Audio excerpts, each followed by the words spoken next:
What's up, y'all? It's your girl, J. Renee with Prison Ride Radio. I hope that you're doing well. We are recording from Columbia University right now, so please excuse any background noise that you hear. This afternoon, we got a brother on the phone by the name of Tyler Bowman. He's wrote a book, called Legacy of the Stars. So we're going to talk with him, learn more about him and his book. All right, how you doing, brother? I'm doing good. How about yourself? I'm doing pretty well. Appreciate you for sliding in this afternoon to talk to us about your book. So before we get into the book, tell us more about yourself and where you're from. Yeah, so my name is Tyler Bowman. I'm from Alamance County, North Carolina. Doing 3 boxcar sentences right now, minimum of 42 years, and had to find a way to do my time and maintain my sanity, so I started writing. And in the midst of writing, I came up with this science fiction novel called Legacy of Stars. And I got into writing fiction, but I also write nonfiction for an economics magazine on issues that pertain to the prison system. But yeah, writing was kind of my outlet. That's how I deal with prison. Okay, so you say it's science fiction. We haven't come across too many science fiction writers. What got you interested in science fiction so much so that you wanted to write a book in that genre? Yeah, so, anybody that's been in prison for a while, you read whatever you can get your hands on. And, I've read every genre out there and, got my hands on some science fiction novels, and they really helped me escape my environment. So, I'm interested in space and the possibilities out there, humanity exploring and expanding. And, it just got my mind to thinking, it'd be pretty cool to write my own, come up with my own take on it, my own concept on it, and kind of came up with the idea, some badass space bandits out there pretty much saving the world. And that's kind of the universe that I created in my own story. And like I say, it's a genre that really allows you to experiment and kind of develop along the way with that. So that's how I got into science fiction. It wasn't my favorite genre to begin with, but it's one I could see myself writing, and so that's what I pursued. You know what I mean?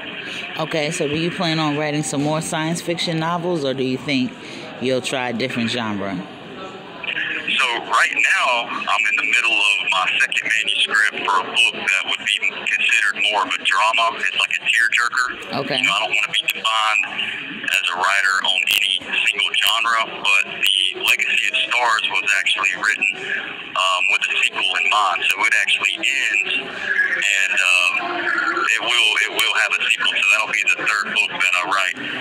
Kirkus Reviews actually did a review on the book the other day, and they said in their review it actually demanded a sequel. So they gave me some pretty high praise. But yes, there will be a sequel. So I will write another science fiction novel.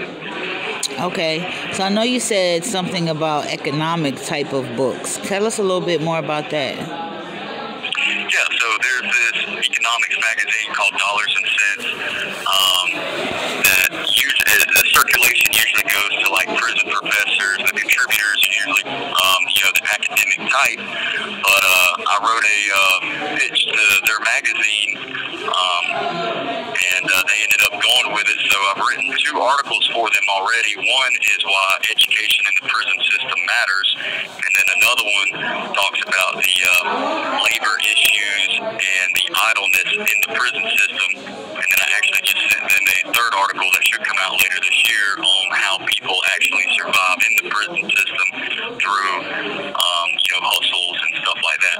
Washing clothes, cooking food, just basic stuff. Okay. Yeah. Sounds real. Just trying to bring some awareness to some of the issues that we're going through, you know what I mean? Yeah, that sounds very interesting.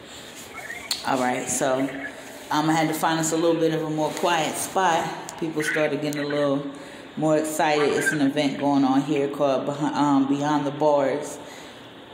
It's a conference, so it's a lot of, socializing going on, talking about these issues when it comes to prison. I know that you said that you wanted to bring some awareness to some of the things that goes on in prison. What are some of the things that you've experienced that you think people should know about? This call is from a North Carolina correctional facility. sorry, can you repeat that? I said, what are some of the issues that you've experienced that you think people should know about? So again, and I've written about a lot of these issues, but in at least in North Carolina, if you go into their laws, it talks about how their number one solution, as defined by law, to rehabilitation is education.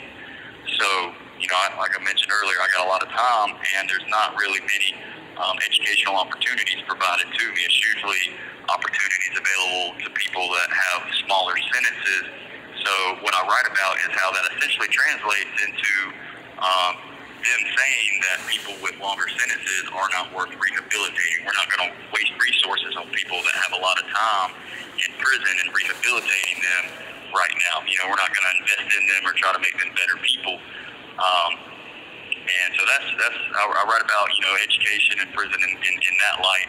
And then as far as labor, we're exploited in the sense that we get paid pennies a day, for our labor, and a lot of our labor is skilled labor. And what I write about in my article as far as that is that because we make such little amount of money and we are actually classified by law as non-workers, we are not entitled to free labor benefits like Social Security benefits, Medicare, and stuff like that. So, somebody can essentially work in the prison system for 20 or 30 years, get out, and have no retirement, no benefits, nothing. Right. They're starting from scratch, yet they've worked at corrections enterprises for 20, 30 years, doing skilled labor.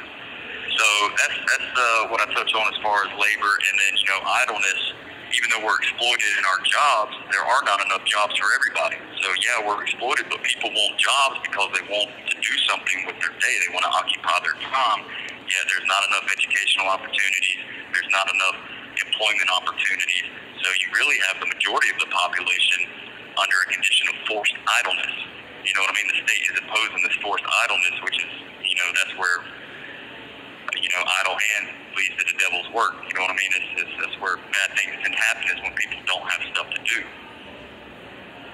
So these are the issues that I'm concerned with that affect me, affect a lot of other people, and that I try to bring awareness to, hoping we can, come up with solutions, and that legislators will listen to these solutions, and, just common sense policies, right? Thank you for bringing awareness to that. I think that's something that a lot of people don't think about. Even those that might be in social justice don't think, that far beyond. So it's good that you're bringing awareness to it, so we can collectively figure out something about that to change it. So that's definitely right. Good that you're writing on that. Right. So the public, they're only as aware as politicians allow them to be aware. There's a level of mass manipulation going on where politicians have effectively brainwashed the public to believe that these tough on crime policies is actually the answer, when history has shown that it's not. Right.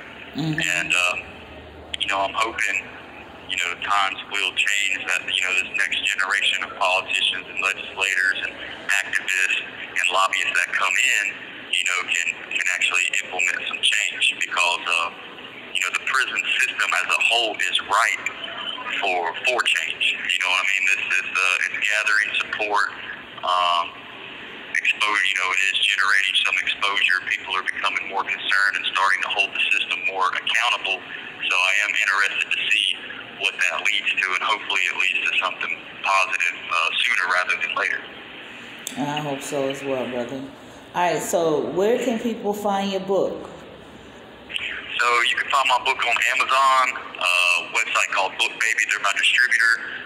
It's on Barnes & Noble's, Books A Billion. It's on any major book platform out there. It's Tyler Bowman, Legacy of Stars, and the ebook will actually be available in May. So right now you can get the actual book, and then if you're into ebooks and you want to read it digitally, the ebook will be available starting next month, again, on most major platforms. Okay. And how can people get in contact with you if they want to reach out? So you can get in contact with me through my email, tylerwritesitdown@gmail.com, or you can write me through the third-party mail vendor, which is text behind. If you actually create a text behind account, all you need to do is know my name, Tyler Bowman, and and my Opus is 1267568. So you can reach me that way or through the messaging service Getting Out as well. Okay. I want to give you an opportunity to leave the people with a word, if you feel so, or any shout outs or things like that. So the floor is yours. Sorry, say that again? I said I want to give you an opportunity to leave the people with a word or do a shout out or something like that. So the floor is yours. Yeah. So anybody listening that has any family, friends in the prison system, just love them, continue to support them.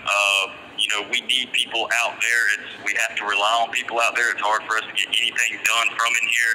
So keep being good pillars of support for those people. If you don't know anybody in the prison system, please get to know somebody in the system, because we need as many advocates as we can. We got to bring awareness. You have 60 seconds remaining. And let's change the system together.